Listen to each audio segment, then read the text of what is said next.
This alley was known as, for a while, the most dangerous place in the United States. This alley, right here, where you're at.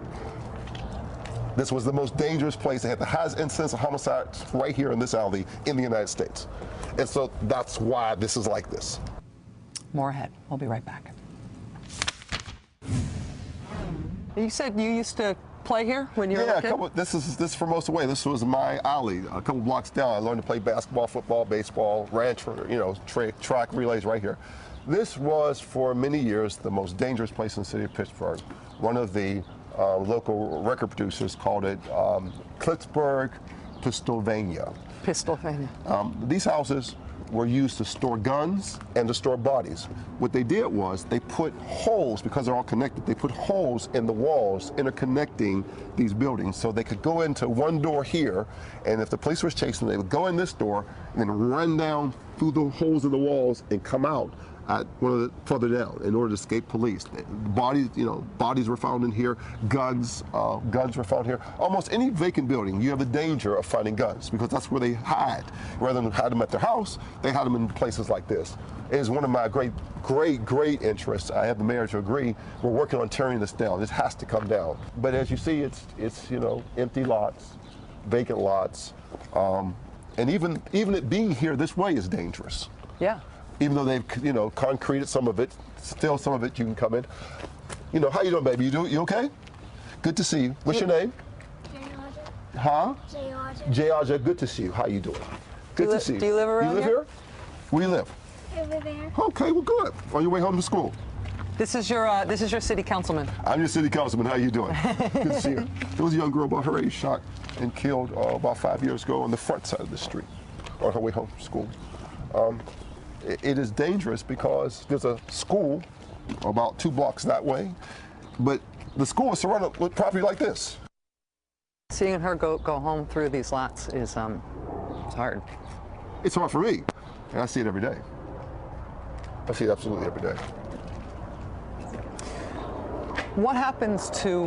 And this is the result. Make no mistake. This isn't economics. These were closed because of gun violence. They got this way because they were shooting people on these streets every day. This alley was known as, for a while, the most dangerous place in the United States. This alley, right here, where you're at. This was the most dangerous place. They had the highest incidence of homicides right here in this alley in the United States. And so that's why this is like this. And so people had to move because of the violence, regardless of what else regardless of what else offered or not offered. Right, they had to go. They just had to go.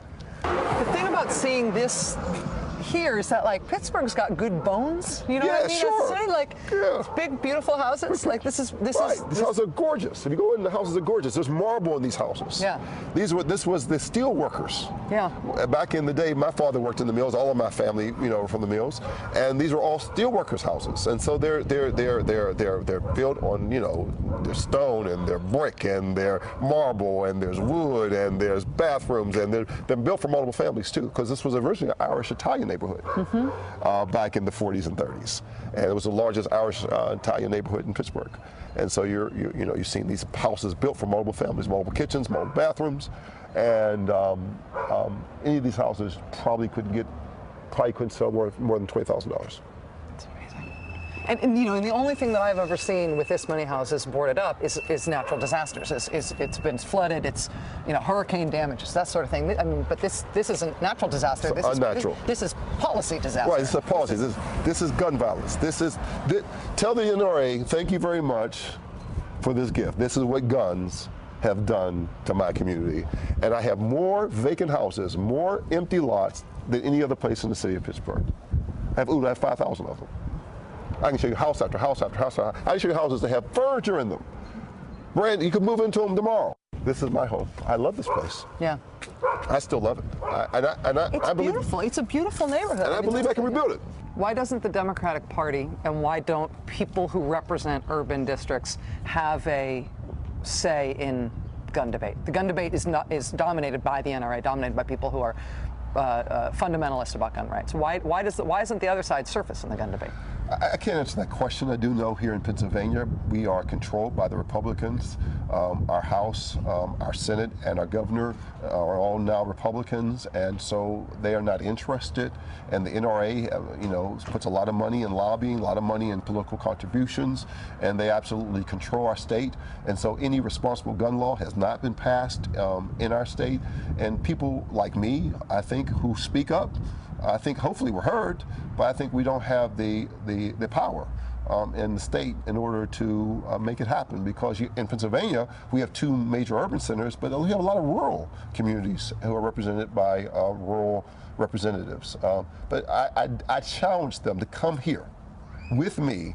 Let me show you my community. I will show you the victims of gun violence. I'll show you what is left, and you tell me what good your lobbying has done for my community.